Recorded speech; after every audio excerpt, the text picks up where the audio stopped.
그때 제자가 더 많아졌는데 헬라파 유대인들이 자기의 과부들이 매일의 구제에 빠짐으로 히브리파 사람을 원망하니 열두 사도가 모든 제자들을 불러 이르되 우리가 하나님의 말씀을 제쳐놓고 접대를 일삼는 것이 마땅하지 아니하니 형제들아 너희 가운데서 성령과 지혜가 충만하여 칭찬받는 사람 7을 택하라. 우리가 이 일을 그들에게 맡기고 우리는 오로지 기도하는 일과 말씀 사역에 힘쓰리라 하니 온 무리가 이 말을 기뻐하여 믿음과 성령이 충만한 사람 스데반과 또 빌립과 브로고로와 니가노르와 디몬과 바메나와 유대교에 입교했던 안디옥 사람 니골라를 택하여 사도들 발 앞에 세우니 사도들이 기도하고 그들에게 안수하니라. 같이 읽습니다. 하나님의 말씀이 점점 왕성하여 예루살렘에 있는 제자의 수가 더 심히 많아지고 허다한 제사장의 무리도 이도에 복종하니라. 아멘. 네. 오늘 우리가 이 사도행전 순서에 따라서 6장 1절로 7절 말씀을 같이 읽었습니다.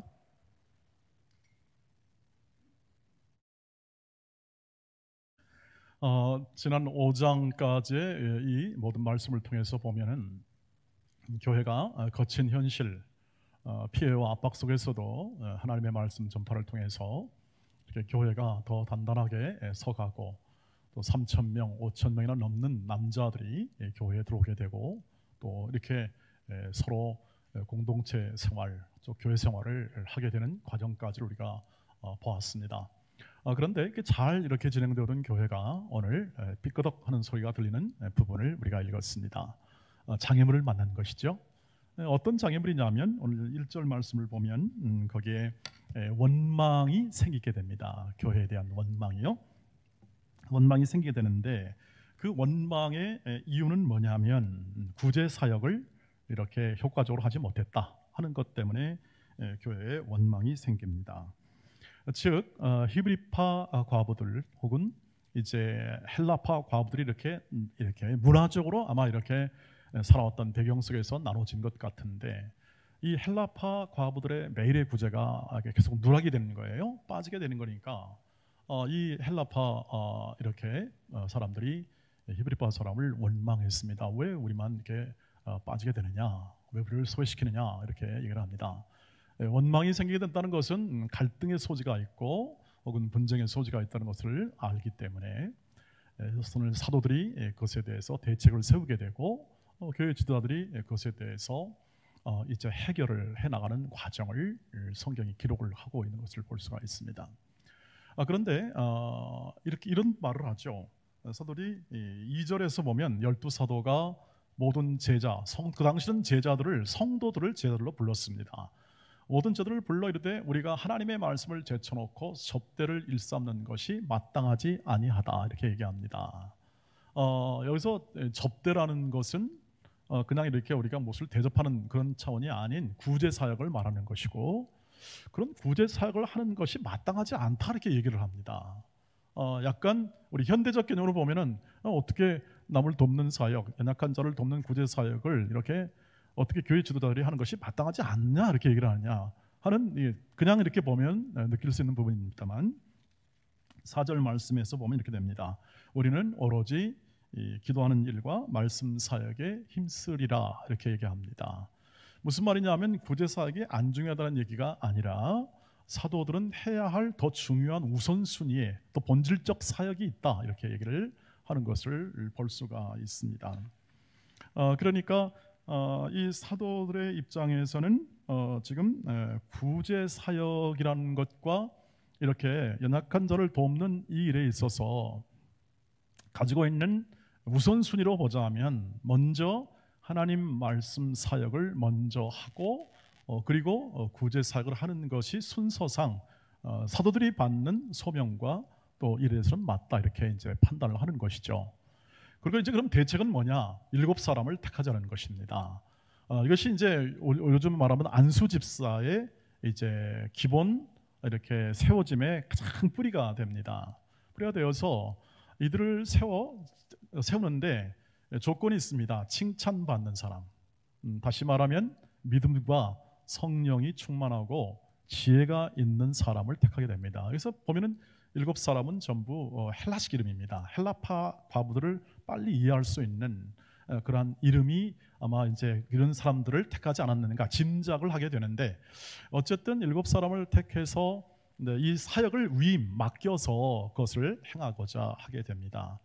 그러니까 사도들의 그 근본적 입장은 뭐냐면, 가지고 있는 확신은 뭐냐면, 이 사역을 필요한데 이 사역을 믿음과 성령이 충만한 지혜로운 사람이 하게 되면은 하나님의 말씀 전파, 복음 전도라는 교회의 본질적 사역이 훨씬 더 효과적으로 진행되겠다 하는 생각을 가지게 되고, 이 말을 제시하니까 온 모든 제자들이, 성도들이 다 그것을 기뻐하여 그렇게 했다라고 얘기합니다. 그래서 근본적으로 보면 사역, 다시 말하면 교회 일의 일꾼은 근본적으로 불화를 제거, 분쟁을 제거, 원망을 제거하고 평화를 증진하는, 일치됨을 증진하기 위하여 직분은 세워지는 것이다, 이것을 알 수 있습니다. 그런데 이 원리는 제가 다음 시간에 조금 더 깊게 설명을 하고 우리의 삶에 적용하겠습니다. 오늘은 지금 이 사도들이 행했던 이 지금 전체 이 문맥, 전체 이 성경의 이 역사의 흐름 속에서 사도들이 취했던 이 입장과 확신이 어떻게 이 교회와 또 하나님 나라의 원리가 되고 우리의 삶의 원리가 되는지를 큰 그림으로 먼저 확인하고자 합니다. 이들이 구제사역이 필요 없거나 중요하지 않아서가 아니라는 것을 이미 말씀을 드렸고, 이것은 훨씬 더 중요한 사역의 본질의 측면에서, 사역에 일하는, 교회 일을 하는 데 있어서 본질의 측면에서 접근하는 사도들의 모든 선택이었다는 것을 말씀을 드렸습니다. 사도들이 하는 일은 뭐냐면 교회에서 하는 가장 중요한 본질적 일, 그러니까 가장 핵심적 사역의 내용은 뭐냐면 말씀을 전하는 거다, 복음을 전하는 것이다, 이렇게 표현할 수가 있겠습니다. 한결같아요. 그거는 지금 이 사도행전의 역사, 교회 역사에 계속 지는 과정 속에서 한결같이 견지한 태도죠. 왜냐하면 그들이 전한 다른 것이 없습니다. 그들이 전한 다른 것이 없어요. 복음 외에는 다른 것이 없어요. 그러면 복음을 전했던 이 사도들의 기도는 뭐였냐면, 사도행전 4장 29절로 31절에 이렇게 이제 전에 4장에서 표현되는데, 주여 이제도 그들의 위협합을 굽어보시옵고 또 종들로 하여금 담대히 하나님의 말씀을 전하게 해 주시기를 원합니다 하는 게 기도였습니다. 그러면서 손을 내밀어 병을 낫게 하시옵고 표적과 기사가 거룩한 종 예수의 이름으로 이루어지게 하옵소서 했습니다. 표적과 기사도 구했습니다. 근데 뭘 위해 기도했을까요?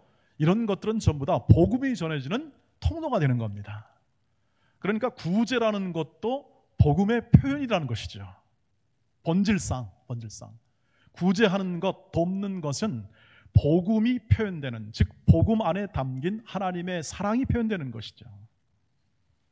지금 이 시기는 가장 중요한, 거기에 앞서 이것을 담고 있는 이 구제와 그 다음에 도움과 나눔을 담고 있는 복음이 증거되어야 하는 것이 이 모든 상황 속에서는 가장 본질적인 것을 얘기합니다. 그리고 빌기를 다함에 31절에 이렇게 되어 있습니다. 빌기를 다함에 모인 곳이 진동하더니 무리가 다 성령에 충만하여 담대히 하나님의 말씀을 전했다.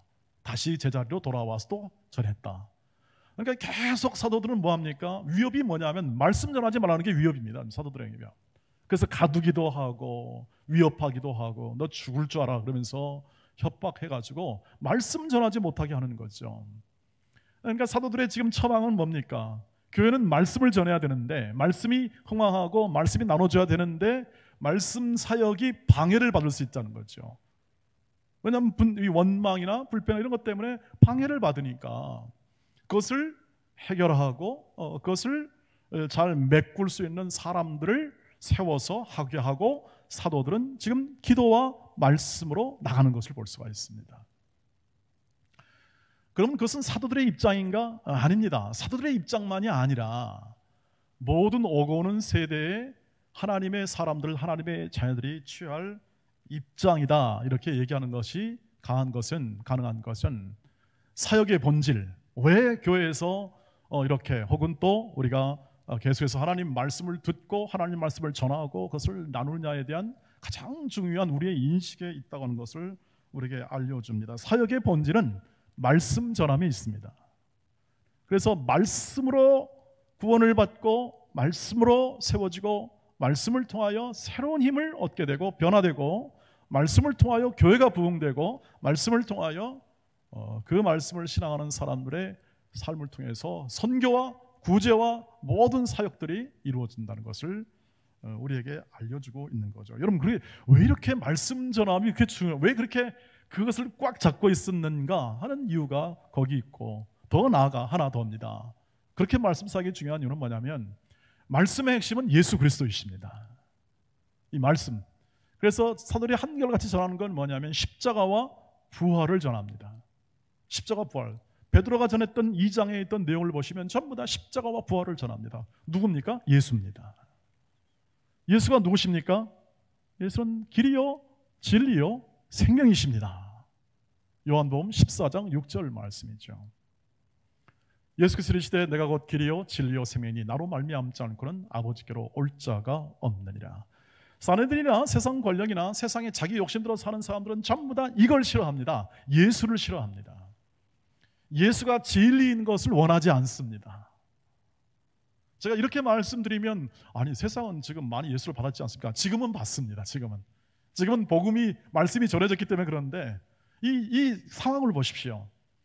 예수가 알려지는 것을 절대 금한 게 사내들이죠. 하나님을 믿는다 하면서도 예수를 모르니까 이런 일이 발생합니다. 말씀은 예수 그리스도십니다. 말씀이 육신이 되어 우리 가운데 거하심에, 말씀이 육신이 되어 우리 가운데 거하신 분이 바로 예수죠. 그러니까 말씀, 진리 이렇게 얘기할 때 우리는 이 요한복음 14장 6절 말씀에 의해서 우리의 길이 되고 우리의 빛이 되고 진리가 되고 생명이 되는 예수, 그분 외에는 다른 구원을 받을 만한 이름을 우리가 받은 일이 없다라고 사도행전 4장 12절에서 사도들은 증언합니다. 우리는 다른 이름이 없다, 다른 분이 없다, 오직 예수밖에 없기 때문에 예수 그리스도를 전하는 것, 그의 십자가와 부활을 전하는 이 말씀 전하는 것 외에 우리는 다른 것은 조금 좀 내려놓기를 원한다 하는 것이 사도들의 마음이고 입장이고 선택이었습니다. 그래서 한마디로 말하면 말씀을 통해서, 말씀 전파와 말씀 사역을 통해서 우리 모든 교회가 서고 성도들이 서고 구원을 받고 새 심령을 얻고 변화되고 하는 것입니다. 그래서 성경은 우리가 말하는, 지금 우리가 읽는 이 성경은 우리가 이 많은 이 학문 세계, 지금 우리가 지금 겪고 있는 이 수많은 사상과 풍조가 축적된 이 지식이 축적됐잖아요. 르네상스 이후로 지식이 굉장히 축적이 돼가지고 정보가 축적이 되고 지금 AI가 만들어지고 해가지고 인간의 상상을 뛰어넘는 일이 벌어질 만큼 지식이 축적되어서 지금 이 성경, 하나님의 말씀이 도대체 어떤 능력이 있는가, 어떤 힘이 있는가에 대해서 우리의 이 선택과 우리의 이 확신이 굉장히 낮아졌어요.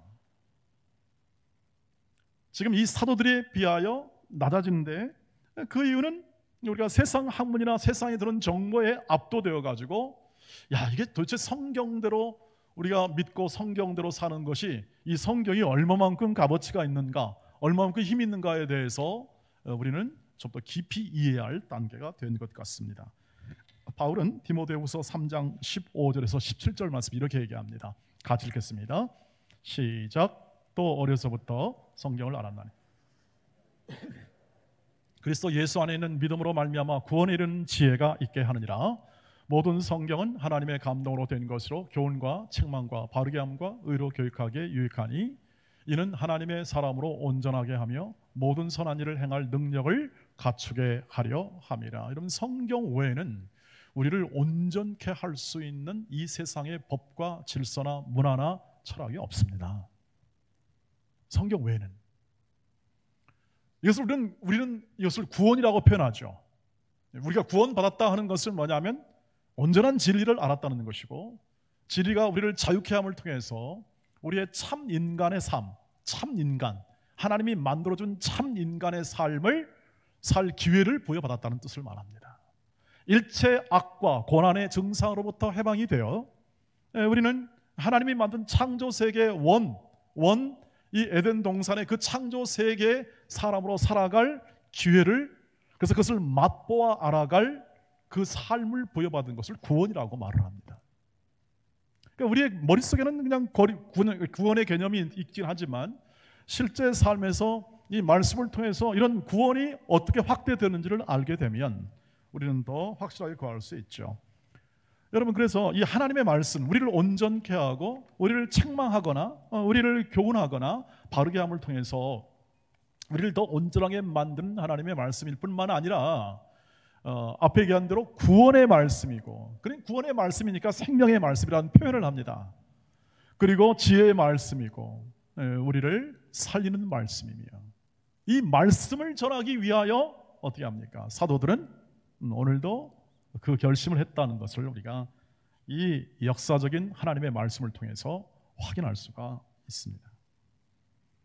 그래서 그것이 단순히 이제 건너뛰어서 이렇게 갑자기 우리에게 다가온 것이 아니라 16세기 종교 개혁자들이 뭐라고 그러냐면 오직 말씀으로, 솔라 스크립트라라는 그런 단어를 여러분 가끔 아마 들으실 겁니다. 오직 말씀으로. 종교 개혁, 다시 말하면 우리의 신앙의 개혁의 가장 초점이 말씀으로 된다 하는 것을 얘기를 하죠. 그래서 이 말씀이 강조되고 그 말씀을 이제 어떻게 합니까? 모든 사람이 갖게 합니다. 말씀을 어디서 갖게 해요. 그 전에는 교회가 말씀을 독점했습니다. 이 중세 교회가 말씀을 독점했다는 건 뭐냐면 사제가 말씀을 가르치고 사제만이 말씀을 소유했습니다. 성경을 사제만이 가지고 가르치고 다른 사람이 성경을 소지하는 것은 원하지 않았습니다. 성경을 번역하거나 다른 것을 하게 되면 불법이었습니다. 불법. 당시의 종교법의 불법이 된 거예요. 하나님의 말씀. 여러분, 하나님의 말씀을 금했던 것이 사내들인지 아시죠? 그것을 전하지 말라고 했는데 그러나 위클리프나 이런 사람들은, 말씀을 사랑했던 사람들, 말씀 신앙했던 사람들은 이 모든 말씀을 번역합니다. 번역해서 전부 다 개인에게 줍니다. 개인이 모국어로 번역해가지고 전부 다 갖게 합니다. 그래서 오늘날 우리가 이 말씀을 가지게 된, 이게 지금 성경을 가지게 된 가장 중요한 근거, 뿌리는 거기에 있습니다. 각 개인이. 그래서 개인적인 자유사상, 인권사상이 거기서 태동합니다. 여러분 그냥 된 게 아니고 이 현대 이 역사의 뿌리를 살펴가 보면 이렇게 이 하나님의 법, 하나님의 말씀을 개인이 가지는 거예요. 그래서 개인이 보고 하나님께 나아가고 변화되는 것을 한 것이 바로 종교개혁입니다. 그래서 우리가 이 말씀을 읽고 이 말씀을 가지고 스스로 양심껏 하나님 앞에 나아가고 신앙의 자유를 얻습니다. 여기서 자유라는 말이 나오죠. 그전에는 자유가 없습니다. 전부 다 영주가 있고 절대 권력자가 있어서 그 사람의 인생을 다 통제했던 문화나 제도 속에 살았는데 이제 자유라는 이 사상이 싹트기 시작합니다. 이게 어디서 난다고요? 말씀에서 나옵니다. 그래서 칼빈이라는 사람은, 우리가 칼빈 얘기를 많이 듣죠. 우리 장로교는. 칼빈이라는 사람은 어떻게 했냐? 이 하나님의 법을 이제 입법화시킵니다. 법을. 그 당시 16세기에 500년 전에 입법화시켜요. 입헌해서 법 체계를 만듭니다. 굉장한 일이죠. 그래서 법 철학자 얘기를 들어보면 우리 법의 뿌리는 어디냐? 이 칼빈이 이 하나님의 법을 우리가 말씀대로 살아야겠는데 이게 다 각자만 사는 것이 아니라 우리가 함께 더불어 이 도시나 이 지역을 살아가면서 우리가 함께 이 하나님의 말씀대로 살아가도록 뭐하냐? 서로 약속을 해보자 하는 그러한 것으로부터 이 법이라는 생각이 출발했다는 거죠. 입헌, 헌법을 만드는 이 생각 사상은 이 말씀 신앙으로부터 나오게 됩니다. 칼빈의. 법철학자의 그 강의를 보면서 확인하는 부분인데 이렇듯 이 말씀 신앙이 가지는 이 말씀을 준행하고 말씀대로 살아갔던 사람들이 가지는 이 진리를 가슴에 안고 살았던 사람들의 마음 가운데는 이 하나님께서 만드신 인간과 하나님께서 만드신 이 또 회복시키는 하나님의 구원을 역사하는 이 인간이라는 이 존재는 말할 수 없는 존엄함을 가지고 있다. 하나님 안에서. 그 사상이 인권 사상으로 지금 나오는 건데, 지금은 뭐 각자 자기 소견에 옳은 대로 인권을 얘기하니까 별별 인권이 다 나오지 않습니까? 제가 또 얘기하는 것은 뭐냐면 하나님의 말씀이 진리이고 이 생명의 말씀이 가져오는 인간의 사상, 인간의 생각, 가치를 어떻게 변화시키는가에 대해서 그 중요성과 그 역사적 흐름을 말씀드린다고 하는 것이죠. 그래서 이 말씀 신앙이 결국 이 장로교 신앙 가운데서, 특별히 청교도 신앙 가운데서 두드러졌고, 그리고 오늘 우리 한국의 이 역사, 이 대한민국의 역사 안에도, 우리 교회 안에도 이 말씀 신앙이 굉장한 힘을 미쳤던 것이 이 교회 역사에서 그대로 드러나고 있습니다. 실제로 이 말씀을, 하나님의 말씀을 정확무오한 하나님의 말씀으로 믿고 이 말씀이 내 인생 가운데 이루어지고 내 인생 가운데 이 말씀대로 살아가고 이 하나님의 법, 하나님의 말씀대로 살아갈 굳은 결심을 했던 수많은 선교사들이 한국에 들어오게 되는 거죠. 그래서 우리나라는 이 한국의 선교사들의 이 말씀으로 인해서 굉장한 변화를 겪게 됩니다. 예를 들면 한국의 이 여자 학교로서의 이 학교들 보죠. 뭐 이화학당 같은 케이스도 마찬가지지만, 그 당시로는 여성은 거의 그 어떤 학업이라든지 그런 어떤 사회적인 어떤 복지를 누릴 수 있는 전혀 기반이 안 된 사회임을 아시지 않습니까? 일제시대 이전에 조선 말기 때는 그야말로 진짜 왕정시대의 말기니까 그때는 계급도 나눠져 있었고 차별이 이루어졌고 여성의 인권이라는 것은 뭐 너무너무 비참한 부분이 있었었죠. 그런데 여성들은 거의 이렇게 학교를 만들어놨는데, 선교사들이 학교를 만들어놨는데 학교를 보내지는 않죠. 양반들이 보내나요? 안 보내죠. 서민들은 뭐 안 보내고. 그러니까 어떤 사람이 뭐냐면 딸들이 아프면 좀 버리는 일이 있었답니다. 그 당시. 저도 참 이렇게 그것을 들으면서 참 가슴 아팠는데, 그 당시엔 딸들이 병이 들면 버린대요, 그냥. 그러니까 선교사님들이 그 딸을, 의사들도 있잖아요. 선교사님 의사들도 있고 하니까 거기서 학교를 세우고 학생이 안 들어오니까 그런 아이를 데려다가 고칩니다. 고쳐가지고 그 아이를 학생 삼는 거예요. 학생. 그러니까 그 시대에 있는 가치나 문화 혹은 또 인권, 이런 사람에 대한 이런 모든 분들이 완전히 뒤바뀌게 되는데, 그 근저, 그 뿌리가 어디냐? 말씀 신앙에 있다. 선교사들이 그 말씀을 이루기 위해서, 그 말씀을 행하기 위해서, 전파하기 위하여 어디 옵니까? 이 나라, 이 민족 가운데 오는 거죠. 전혀 그들의 경력과 인생은 도움이 안 되는 부분이죠. 제가 드리는 얘기는 뭐냐면, 하나님의 말씀에 뿌리를 둔 이 사상과 생각이 그 삶의 결과가 이 사회를 변화시킨다. 우리나라와 민족도 상당한 영향을 받은 그러한 역사였다는 것을 우리는 교회사를 조금만 읽어보면 다 알 수 있습니다. 왜 오늘날도 기독교가 영향을 미치지 않겠습니까? 지금 여러분, 교회가 욕먹는 부분도 있고 부족한 부분도 많습니다. 그런 부분이 특별히 사실입니다. 그럴 수도 있다고 봅니다. 우리 오늘 말씀처럼 우리가 부족해서 실수할 수도 있고, 또 우리가 어느 시대에는 이렇게 우리의 선택과 우리의 어떤 모든 삶의 어떤 내용이 부족할 부분도 있으리라고 생각합니다. 그러나 그 시대마다 하나님 말씀대로 살았던 사람들에 의하여 그 사회나 그 모든 환경은 빛을 얻습니다. 교회는 그 모든 것을 포함하죠. 우리나라 대한민국의 역사도 이 교회의 역사를 딱 떼어서 설명할 수는 없을 겁니다. 왜냐하면 어느 시대건 어느 나라건 10% 정도만 되면 영향을 받아야 되는 거죠. 그 인구가.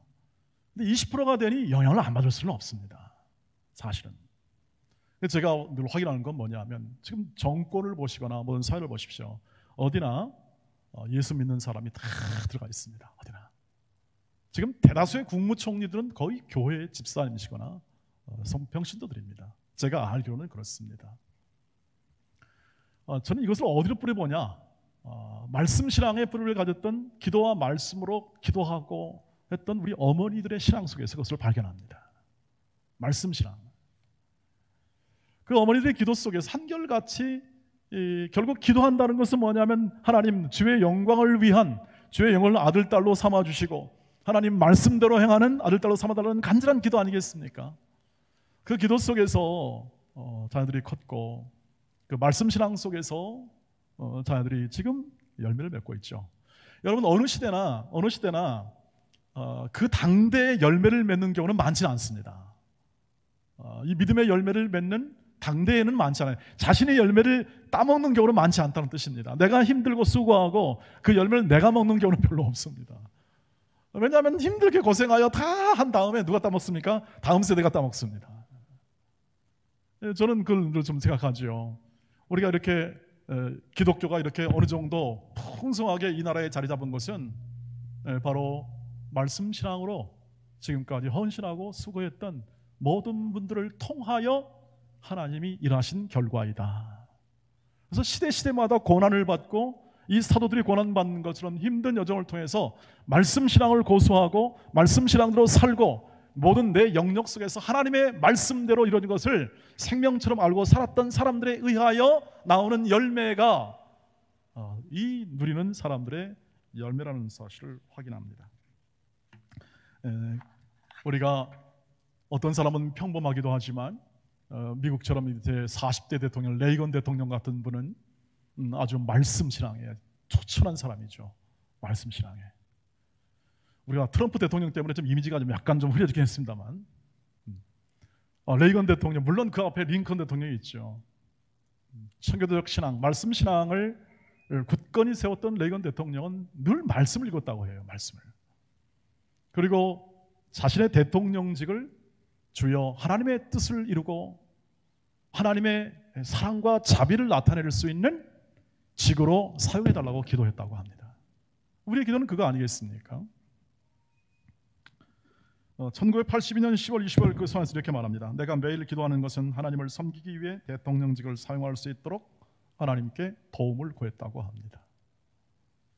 모든 것은 하나님의 다스림과 인도하심이 있으니까 이 말씀의 법, 말씀의 다스림이, 이 하나님의 말씀의 다스림이 내 안에 있을 때 우리는 가장 아름다운 인간의 삶은, 인간다운 삶, 그리고 참 인간의 삶을 살 수 있음을 확신하는 거죠.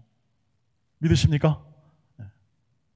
우리가 살아가는 이 삶 속에 그래서 결국 이 같은 동일한 시대를 살고 있습니다만 이분은 이렇게 삶을 살았습니다. 말씀이 이루어지고 그 말씀 신앙 속에서 판단을 해보는 겁니다. 저 소련 어떻게 하면 좋을까? 그 당시는 전부 다 동구권이 소련에 영향에 묶여 있었습니다. 그런데 총 한 방 안 쏘고 상황 정리했지 않습니까? 소련이 무너지고 동구권에 있는 수많은 사람들이 어떻게 합니까? 다 자유를 얻었습니다. 자유를. 지금 세속적 자유지만 그러나 뿌리는 어디 있습니까? 이 자유의 인권사상과 자유의 뿌리가 하나님의 말씀에 있다. 진리를 알지니 진리가 너희를 자유케 하리라 하는 이 진리의 말씀을 통하여 세우는 많은 사람들의 사상과 그 사상에 이은 삶을 통하여 이루어지는 것이죠. 그러니까 사내들인처럼 말씀을 막는 집단과 말씀을 막는 정권들은 그거는 설 수가 없습니다. 설 수가 없어요. 지금 북한 정권이 말씀을 막잖아요. 성경을 소지하기만 해도 어때야 합니까? 처벌을 받아요. 세상에 이런 나라가 어디 있어요? 이슬람도 안 그러는데 독재 정권이니까 그렇게 하는 거죠. 그러니까 하나님 말씀은 빛이니까 하나님 말씀이 전파되면 어떻게 합니까? 무너지게 되는 거죠. 그럴 수밖에. 그러니까 두려워하죠. 아무것도 아닌 것처럼 볼 수 있잖아요. 그 성경 소지하는 게 뭐냐? 그렇지만 제일 정권이 제일 두려워하는 게 성경이죠. 왜요? 진리의 말씀이고 하나님의 능력이며 구원의 책이며 자유의 책이며 빛의 책이며 믿으십니까? 내 삶 속에서 그 말씀이 이루어지는 것을 기쁨과 감사로 여기며 살아가는 우리 모두가 되시기를 주의 이름으로 축복합니다. 한 사람의 이 레이건의 이 사상, 그래서 소련을 악이라고 했어요. 악은 세상 사람이 말을 못합니다. 왜냐하면 다 죄인이기 때문에 서로 얘기를 못하는데, 하나님 말씀대로 사는 사람들은 규정할 수가 있습니다. 죄가 뭔지를 아니까, 악이 뭔지를 알잖아요. 그래서 교회가 이 공교육에서 사라지거나 말씀이 사라지게 되면 전부 다 자기 소에 오른 대로 행하여 전부 다 무질서하게 됩니다. 그래서 개혁의 본질은 말씀으로 돌아가는 거다. 제도와 습관과 여건을 고치기보다 먼저 앞서 말씀으로 돌아가는 겁니다. 그것이 종교개혁자들의 주장이었고, 그래서 무슨 예를 들면 중세 교회를 없애고자 하는 게 아니고 세상 권력을 이루고자 하는 것이 아니라 말씀대로 살게 해주십시오. 말씀대로 살게 해달라는 것이 그들의 간절한 기도였고, 하나님 말씀을 그대로 배우고 익히고, 말씀을 모르니까 말씀대로 더 가르치기 위해서 학교를 설립하고, 그리고 가르치고, 그래서 신학이 먼저 하나님 말씀 가르치는 학교가 제일 먼저 세워져요. 근데 그것을 뒤바꾸려고 하잖아요. 세상 뒤바꾸려고 하고 금하게 하려고 하잖아요. 우리 다음 주부터는 가정의 달이 되는데, 우리 모든 자녀들에게 하나님의 말씀을 가르치자고 계속 역설해 오지만, 그것을 우리의 삶 가운데서 함께 더 깊게 고민하면서 더 계속 추구해야 할 가장 중요한 우리의 과제이기도 하고 우리의 책임이기도 한다는 사실을 우리가 오늘 확인하게 됩니다.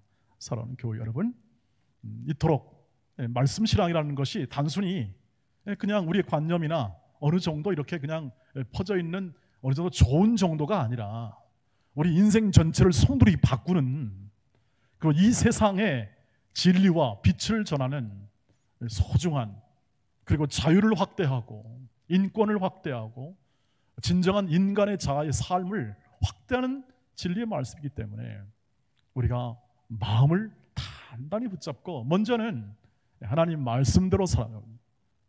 우리가 병이 들 수도 있습니다. 세상과 똑같은 환경 속에 있을 수도 있습니다.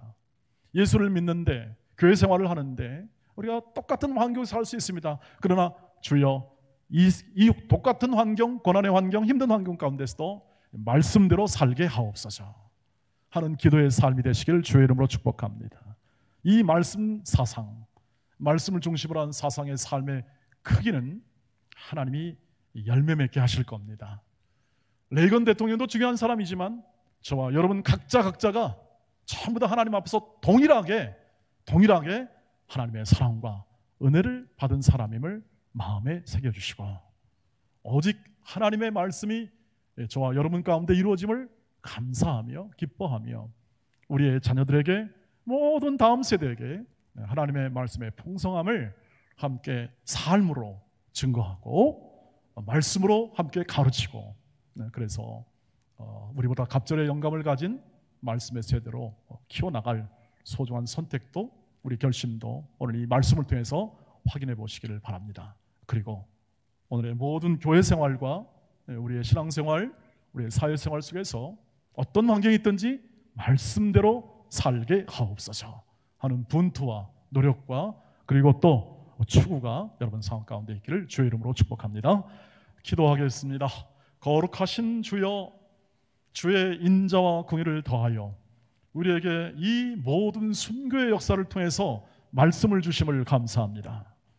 우리 또한 이 말씀에 굳게 뿌리를 받고 생명과 진리와 빛과 은혜와 사랑의 말씀을 통하여 우리 자신의 변화와 우리의 모든 삶에서 교회와 가정 일터 속에 큰 하나님의 말씀 전파가 아름답게 이루어지게 하옵소서.